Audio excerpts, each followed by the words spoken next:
Como a Luciana me apresentou mais ou menos, então, né? Tá no ponto, né? Eu sou a Clara, eu sou membro da comunidade desde o começo, né? Quando a Cíntia falava que nós somos em 33, deu até um gelo no coração, porque lembrar do começo com 3 e hoje ver que a comunidade já conta com 33 membros é uma grande graça, porque nada é mérito nosso. Eu participo do grupo de oração Espírito Santo na paróquia Nossa Senhora Aparecida, ali na Matriz, e já participo lá desde que eu me encontrei com a Igreja Católica do Movimento da Renovação Carismática, e isso já fazem...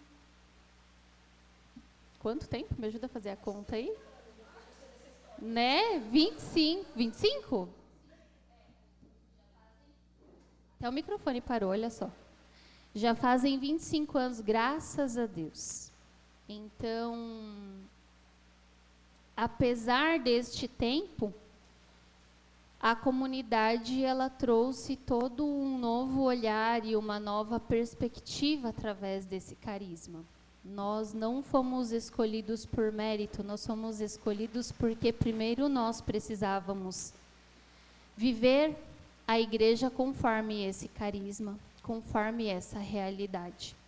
O Senhor nos chamou neste tempo para viver e, a partir da nossa experiência, partilhar com vocês aquilo que Deus tem feito conosco e que era bom demais para ficar só entre nós. Então, Deus proporciona momentos como esse. Dentro do roteiro tinha toda uma programação, né, que a gente vai ter que ajustar aqui, conforme a vontade de Deus. Mas, como a Cíntia apresentou, nós costumamos fazer 2 momentos de retiro.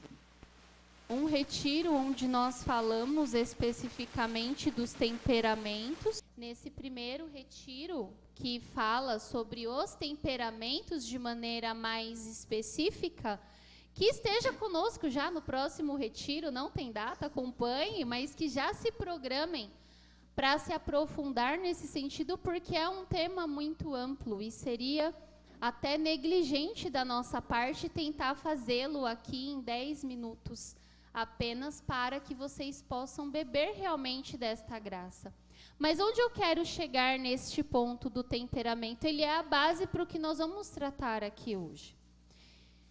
E saber sobre temperamentos exige uma prudência e um cuidado muito grande. Porque hoje, se você tem um pouquinho mais de afinidade com rede social, com internet, né, se você gosta das linhas de psicologia, você vai ver que tem muita gente, tem muito conteúdo, tem muito material na internet que trata sobre temperamentos. Só que os temperamentos, eles não são um conhecimento específico da Igreja Católica ou dos cristãos. Ele é um conteúdo da psicologia, que trata do estudo da personalidade.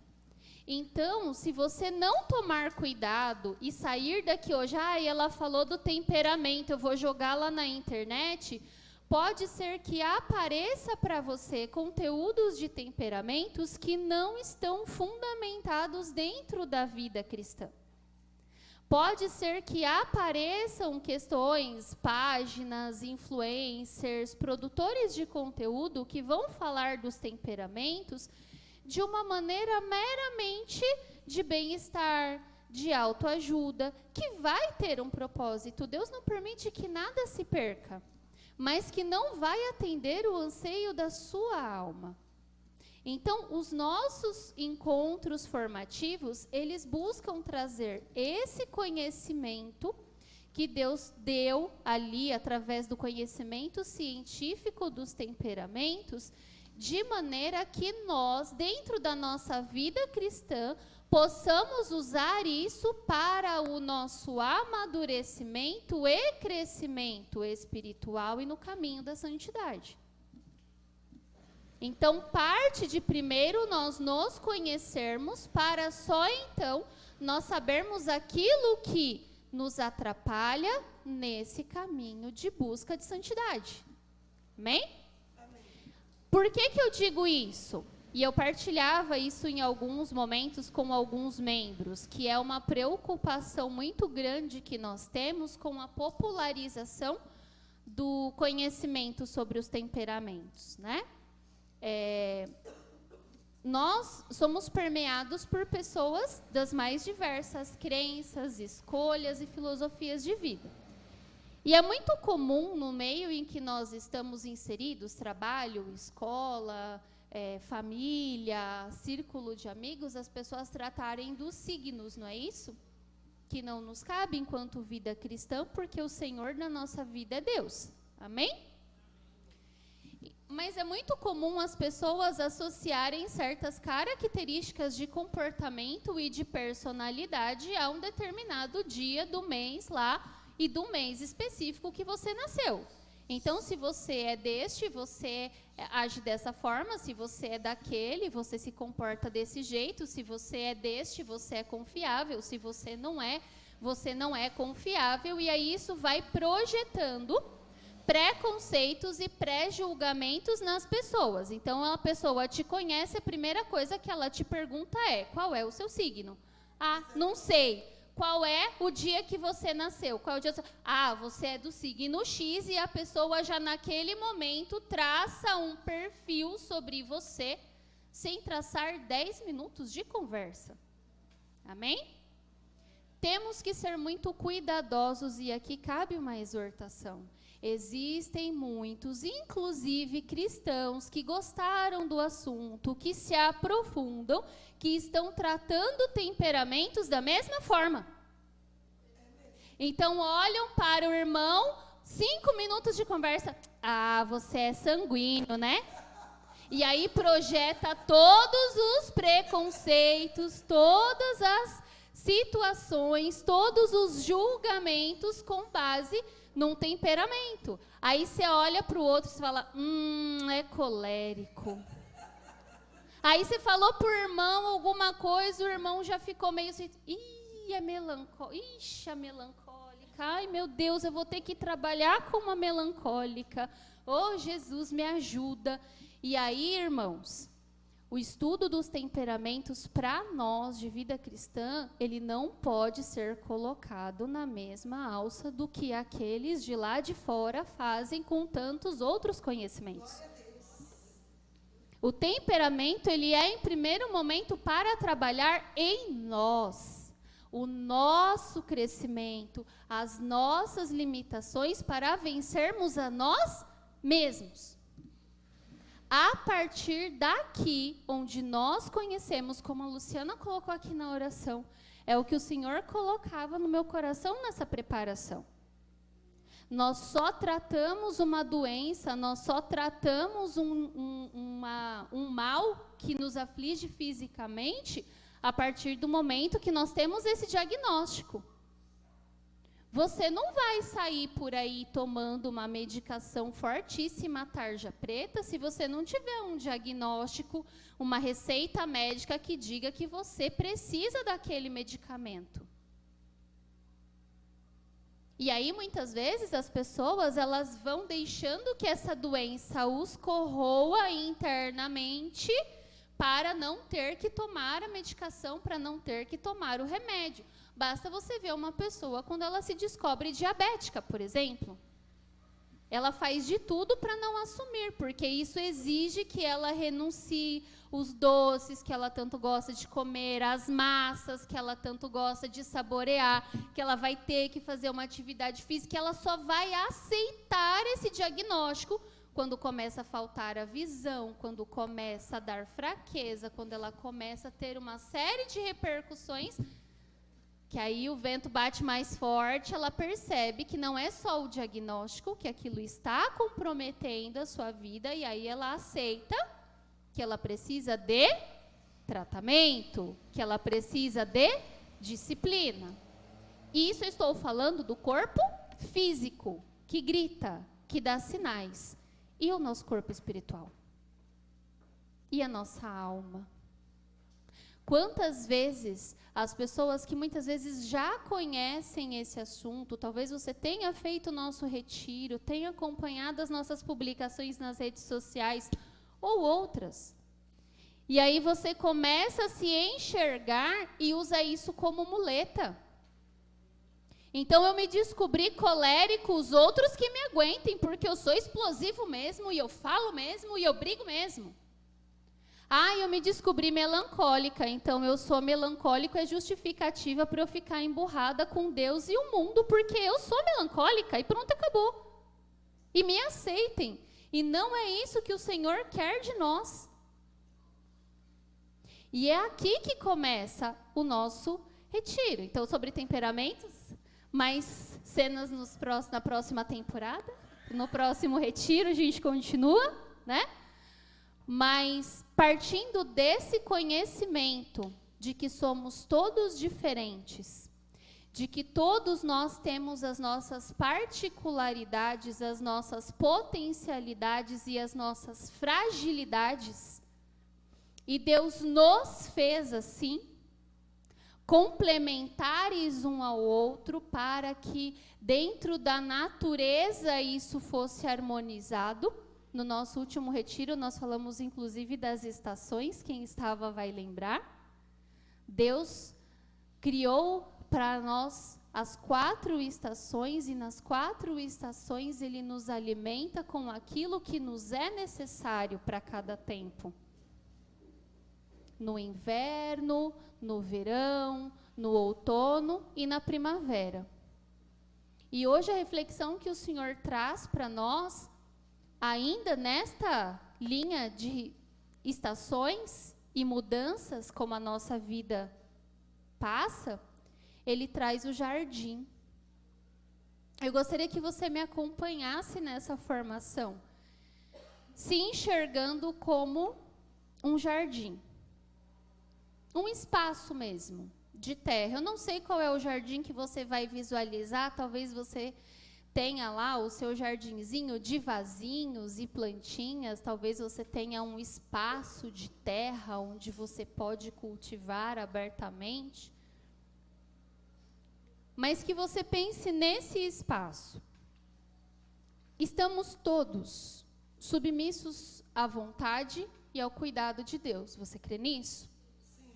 Acorda aí o povo, você crê nisso? Sim. Fomos todos criados por Ele, amém? Amém? Então estamos todos submissos à vontade dEle, amém? Amém? Pois bem, a Santa Igreja, ela vai nos ensinar que dentro da nossa humanidade carnal, nós combatemos constantemente o pecado, que é aquilo que nos afasta de Deus. Amém? Catequese está em dia, pecado, aquilo que nos afasta de Deus. Pois bem, dentro do pecado em si, a igreja, ela evidencia 7 pecados que são considerados capitais. Por que capitais? Alguém já parou para pensar nisso? Tem os universitários aqui no nosso meio. Hoje eu nem vou olhar para eles, porque eles vão responder se eu perguntar. Mas por que capitais? Lembra lá da catequese, da primeira Eucaristia? Capitais vem da palavra latina caput, que é cabeça.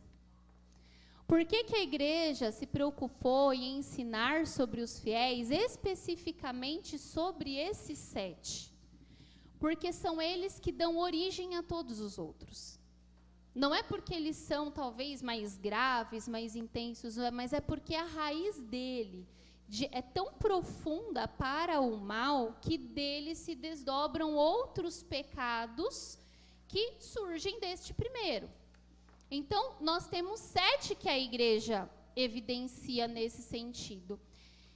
Que acabam influenciando os maus pensamentos, as más ações, as más inclinações do nosso coração. E quando nós organizávamos esse retiro, nós tínhamos parado e pensado em trazer aqueles pecados que são mais evidentes em cada temperamento, porque isso existe. E aí, à medida que nós rezávamos, que nós preparávamos, o Senhor, Ele foi direcionando de uma forma diferente. Por quê, irmãos? Porque, de novo, se você entrar em qualquer local, em qualquer conteúdo, eles vão trazer lá sobre pecado dominante, defeito dominante, virtude dominante. E, mais uma vez, com todo respeito a esses estudos, eu não estou aqui desmentindo ou descreditando, não é isso. Mas o que o Senhor quer para nós, nesta tarde, é que nós não nos prendamos àquilo que nós achamos que sabemos ou às nossas convicções. Não é porque nós temos estudos indicando que dentro do nosso temperamento nós temos uma inclinação maior ou menor àquele pecado ou àquela virtude, que isso já está determinado para a nossa vida. Se nós não vigiarmos, eu vou me preocupar tanto com aquele que o material, que o estudo diz que está mais perto de mim, que eu vou vacilar com o pequeno. Eu vou desviar do tronco e vou tropeçar no galho. E vou cair do mesmo jeito. Eu não vou me deixar acorrentar, mas eu vou ficar presa pelo fio. O Padre Jonas já dizia. O pássaro, não importa se ele está preso pela corrente ou pelo fio, ele não voa. Então, o que o Senhor quer de nós é que nesse processo de autoconhecimento, se nós nos identificarmos sim com aquele que é mais propício pela nossa natureza carnal, pela nossa personalidade, nós vigiemos nele sim, mas que nós não descuidemos do outro. Aquele que está de pé, vigie para não cair. E quantas pessoas têm se aprofundado nos estudos, na vivência, vigiam tanto por um aspecto, tanto por um lado, e caem nas pequenas coisas. E não vai deixar de ser queda. Então, esses pecados capitais, a mesma igreja nos ensina que nós temos as virtudes opostas. Nós temos, graças a Deus, muito mais virtudes narradas pela igreja, aquelas que são frutos do Espírito Santo, as virtudes teologais que nós tratamos no último retiro de temperamentos, mas hoje nós vamos nos concentrar nestas específicas, para que o Senhor nos instrua de como levar essa vivência da santidade para o nosso dia a dia. Como a Cíntia apresentou no nosso carisma, né? Para que eu saiba viver as virtudes lá, lavando a minha louça, cuidando dos meus filhos, na aula dos meus alunos, sem ter que pegar a Bíblia ali, porque nem em todo momento vai ser oportuno eu sacar da Bíblia e do terço e falar como eu estou falando aqui com vocês nesta tarde. O que não significa que eu deva deixar de falar aquilo que Deus me colocou no coração. Que nós possamos vivenciar isso, né? E para isso, para que nós possamos combater esses pecados, para que nós possamos combater essas más inclinações, o Senhor nos concede a virtude.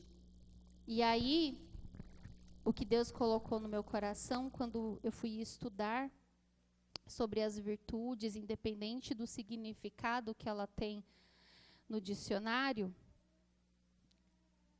é que a virtude é a graça que floresce em nós, por pura misericórdia de Deus e seu cuidado para conosco. Se você trouxe para anotar, eu peço que você anote essa frase com a data de hoje. Virtude é a graça. Ou seja, nós não pagamos nada por ela, nós não temos merecimento nenhum por ela. Virtude é a graça que floresce em nós por pura misericórdia de Deus e seu cuidado para conosco. Por pura misericórdia de Deus e seu cuidado para conosco. Ainda que o sono bata, que você cochile, que você não lembre de mais nada do que eu vou falar nessa tarde. Se você sair daqui com esta frase na sua memória, o Senhor já vai começar a agir na sua vida. Porque a virtude, ela é graça de Deus. É Ele, por Ele e para Ele, apenas. E aí, a palavra que nos confirma isso não precisa pegar, não, mas se você quiser anotar, está lá no Evangelho de João, capítulo 15, que vai dizer assim: eu sou a videira verdadeira, e meu pai é o agricultor. Todo ramo que não der fruto em mim, ele o cortará, e podará todo o que der fruto para que produza mais fruto. Aí você fala assim, ele vai cortar o que não der fruto. Ok, a gente entende. Mas o que ele vai fazer com o que der fruto? Para quê? Podar deve ser muito legal para a planta, né? Já imaginou se a gente fosse igual planta, que Deus vai lá e poda literalmente na carne? Eu vou cortar aqui, esse dedo não está muito bom, eu vou cortar aqui para nascer outro legal. Mas Ele nos poda na alma. E nós passamos o dia inteiro falando do sofrimento, do sofrer com propósito, para que nós possamos o quê? Dar mais fruto. É isso que Deus quer de nós. Que nós possamos aceitar, né? Agora a aulinha de ciências lá. Qual é o processo da planta? Ela cresce, floresce e dá fruto. Não é assim?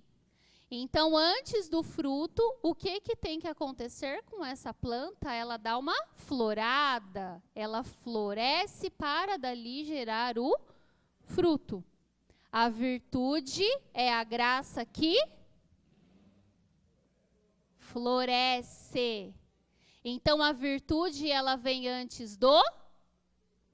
A estratégia de professora para o povo não dormir. Vamos lá. Virtude é a graça que...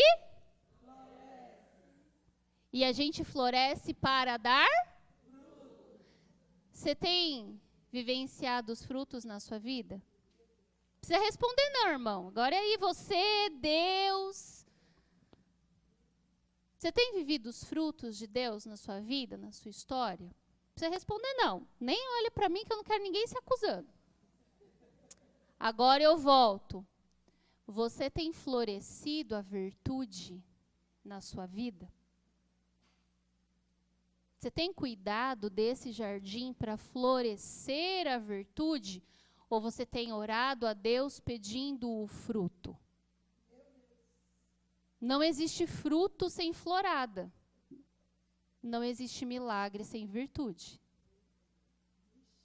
Não existe virtude onde habita o pecado.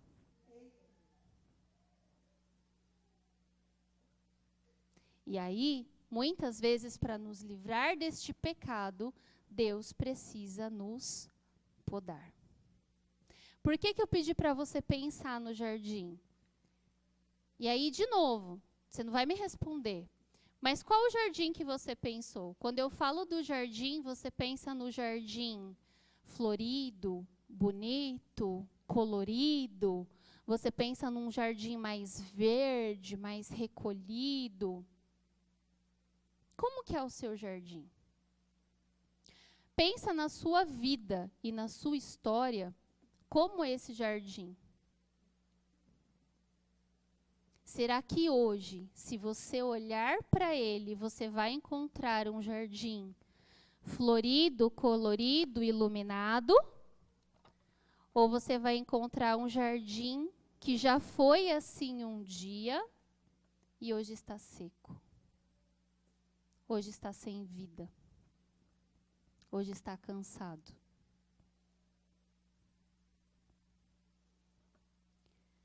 Talvez você olhe para a sua história. Agora eu gostaria que... um pedido ousado que eu vou fazer agora.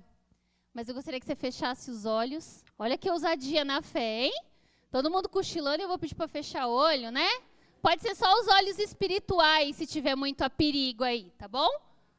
Pode ser só, se você perceber que o carnal vai puxar assim, você fecha só o espiritual. Né?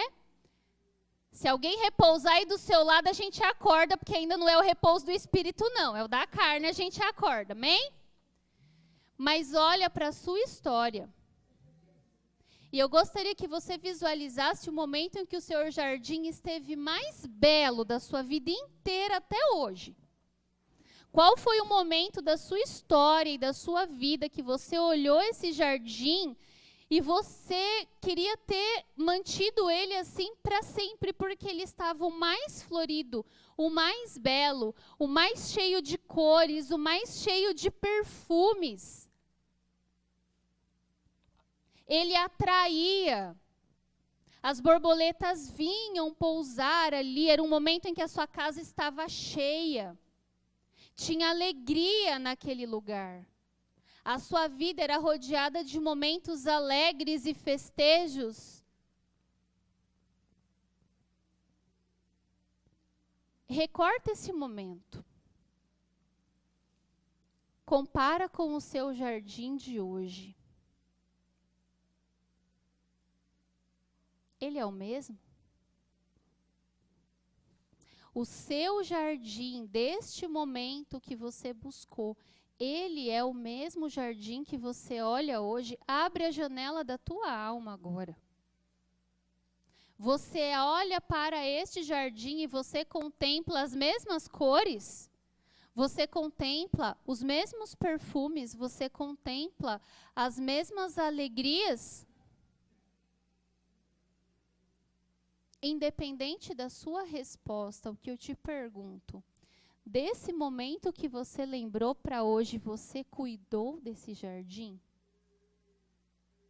É a primeira pergunta que eu te faço. Se a nossa alma, se a nossa vida é esse jardim, e ele já gerou essa vida, ele já teve todas essas cores, ele já exalou esse perfume, por que que hoje, depois dos vendavais da vida, depois dos invernos que a nossa história vivencia, coisas que muitas vezes nós não temos controle sobre como e quando vão acontecer, que vieram e mexeram com o nosso jardim, você perseverou cultivando ou você deixou para lá? E muitas vezes o nosso pecado, ele vai ser justamente o que destrói o nosso jardim.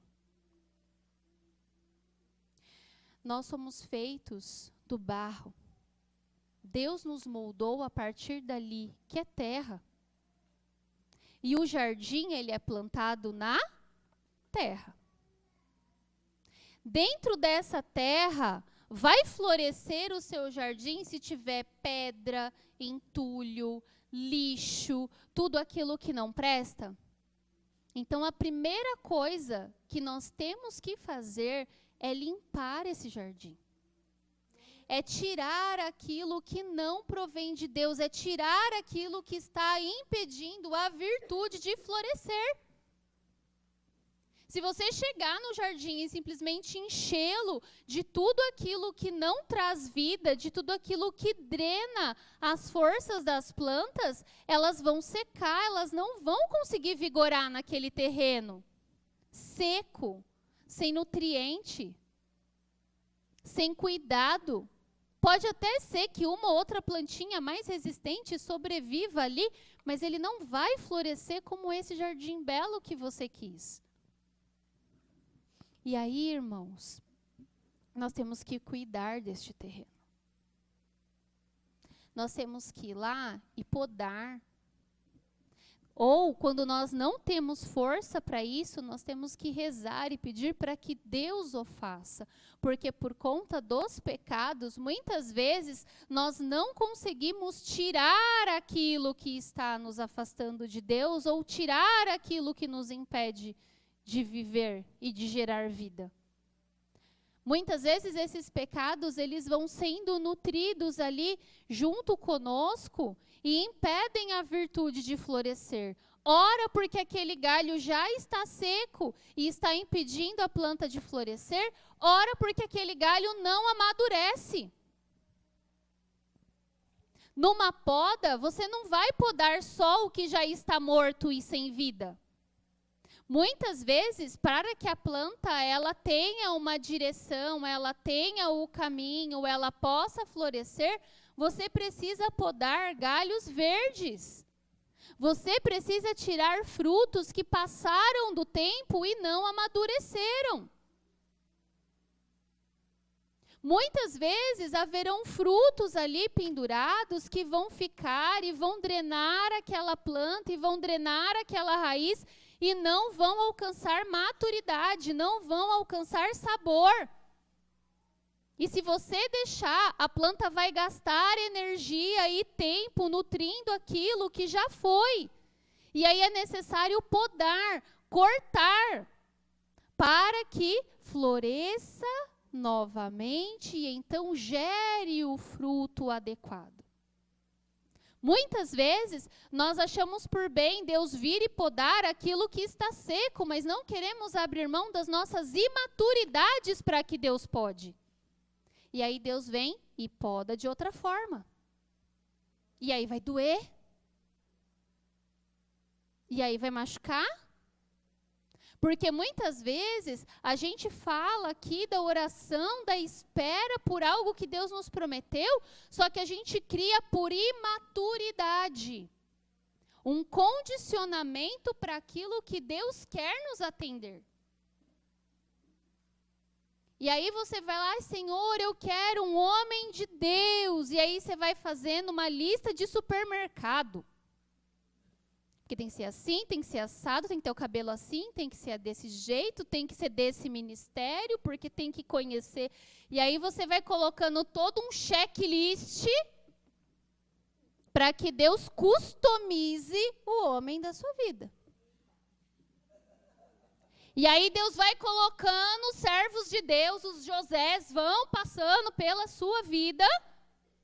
E aí você vai e fala assim, ah não, mas não atende dos 1000 itens que eu coloquei, ele atende 995. Ah, Senhor, mas se for assim, eu não quero. E aí a imaturidade vai podando. Pai, mãe, eu quero que o meu filho seja deste jeito, que o meu filho faça dessa forma. O meu filho tem que se comportar desse jeito. E às vezes a criança, o jovem, está lá, coitado. Já está ali no mundo. E o mundo que nós temos hoje para as crianças e para os jovens não é fácil. Senhor Jesus. E aí nós... no nosso galho verde lá, a gente quer colocar uma caixinha e moldar, e pior, muitas vezes como pretexto da santidade, a gente não entende que existem santos de todos os tempos. Existem santos de todos os temperamentos, existem santos de todas as personalidades, mas a gente cria um modelo e a gente acha que eles, seres humanos, criados por Deus, a sua imagem e semelhança, com as suas características, mas eles têm que entrar na nossa caixinha. E aí Deus vai na sua imaturidade, no seu galho verde, vai lá e poda, para dizer que Ele é Deus, que Ele é Senhor e que Ele vai fazer as coisas no tempo dEle. O que tem que florescer em nós, na nossa casa, na nossa família, para que esse fruto seja gerado? A virtude. E aí, muitas vezes, ao invés da virtude de mãe, eu tenho o meu orgulho de mãe de, mas o meu filho não vai fazer isso. Mas o meu filho não vai agir assim. E aí a gente corre o risco, inclusive, dos votos secretos. Mas é porque eu não tenho filho, porque se fosse meu filho... E aí você reza, reza, reza e não sabe por que Deus não te deu um filho ainda. Mas se fosse meu marido, eu não deixava. E você reza, reza, reza e não sabe por que Deus não abençoou você com matrimônio ainda. Mas o meu pai, mas a minha mãe, mas o meu irmão. Mas se fosse comigo. E aí você está muitas vezes afastando a graça da sua vida, porque você está verbalizando contra o caminho de conversão e santidade que Deus tem para você. E Ele respeita o livre-arbítrio. Mas se fosse comigo eu não deixava. Tá bom, então não vai ser com você. Será que a gente está preparado para essa resposta? E aí, irmãos, a gente precisa olhar para o nosso jardim. Porque se fosse comigo, mas filho meu, marido meu, esposa minha, meu irmão, minha irmã, meu pai, tudo é meu, meu, meu. A gente joga pedra, a gente joga entulho, a gente joga lixo e depois a gente quer que a virtude floresça nesse meio bagunçado. E aí, irmãos, a gente precisa muito cuidar disso. Quando a gente entende que as pessoas são diferentes nos seus temperamentos, a gente vai entender que há pecados que eles são mais difíceis de resistir para uns do que para outros. Eu vou dar um exemplo simples, e aí se vocês não souberem a questão dos temperamentos, vocês sinalizam para o acolhedor que a gente retoma antes da próxima pausa. Mas um fleumático. Um fleumático, ele tem por característica a acomodação, a comodidade. No outro retiro, a gente comparou ele à água. Quem estava vai lembrar. Então, a água, se você põe ela num jarro, ela toma a forma do jarro. Se você põe ele no recipiente quadrado, ela toma a forma do quadrado. E assim por diante. Então, o fleumático é o de boa. Tudo tá bom, tudo tá certo. Porém, ele tem uma inclinação maior à preguiça. E aí você vai, normalmente pela comodidade, se ele não estiver atento, se ele não vigiar, ele tende a se acomodar no pecado capital da preguiça, porque tudo está de boa que ele tem preguiça até de reclamar. Ele tem preguiça até de brigar. Tudo está bom, tudo está certo, está tudo bem. E aí você pega um sanguíneo, por exemplo, que os sanguíneos já fizeram até assim, ó. Você pega um sanguíneo que é mais agitado, cheio de energia, vibrante. Ele não vai ter a questão de uma preguiça tão inclinada para ele. Mas vai faltar a disciplina. Porque ele é o do vamos, vamos. Só que ele fala, vamos para 3 compromissos no mesmo momento. Com algum ele vai falhar. Então, vai ser o fleumático vai olhar para o sanguíneo e ele pode apontar, olha só, tá vendo? Não cumpre um compromisso. E o sanguíneo pode olhar para o fleumático e falar, preguiçoso, nunca vai para as coisas que a gente chama. E aí, se a gente ficar nessa de olhar condenando o outro, a gente vai sempre achar que o pecado do outro é pior do que o nosso. Porque pelo nosso temperamento, aquilo vai ser absurdo para nós. Nossa, mas que absurdo, não tem coragem nem para levantar e ir na missa mais cedo hoje que tinha compromisso. Ou, se é um sanguíneo, chamaram para ir num monte de coisa, quando ele percebe, passou o dia e ele não participou da missa. Porque ele foi de um lugar para outro, de um compromisso para outro, e ele não se organizou. E aí, antes, a gente vai no segundo momento voltar e falar especificamente dos pecados e das virtudes nessa linha, Mas eu gostaria muito que vocês, desde já, entendessem que o Senhor quer trabalhar em nós, a partir da nossa particularidade. Porque, às vezes, um pecado que é extremamente difícil para mim, eu confesso, e quando eu percebo, eu caio novamente naquela mesma situação. Para outro, ele é muito simples. Então, jamais eu posso olhar para o outro e falar assim, mas de novo? Mas de novo você pisou na bola com isso? Mas de novo você perdeu a paciência, colérico? Mas de novo você arrumou briga na internet, colérico? De novo você está discutindo? E aí eu vou olhar para o melancólico e falar, mas de novo você está triste por besteira? Ah, ninguém aguenta mais. Porque Deus quer trabalhar primeiro em nós. Quando a nossa virtude florescer, ela vai gerar fruto aonde nós estivermos. E esse fruto é que vai semear o nosso entorno para que floresçam mais virtudes e gere mais frutos. Deus escolheu 3 sementes miseráveis há 5 anos atrás. Nos terrenos assim que só Jesus. E de pedrinha em pedrinha que ele foi tirando, ele vem florescendo. Tem muito ainda que podar. Ai, Jesus, tem até medo de falar isso, né? Tem muito ainda que podar. Tem muito ainda que mexer. Tem muito ainda que cortar. Porque tem muita virtude ainda para florescer no nosso meio. E o convite que nós fazemos é para que, nessa tarde, a partir deste conhecimento, de que você é esta terra, você esteja disposto a reconhecer qual é o material do seu jardim que hoje impede que a virtude floresça na sua vida. Que a virtude floresça na sua casa, que a virtude floresça entre os seus. Amém? Eu quero te convidar a levantar agora.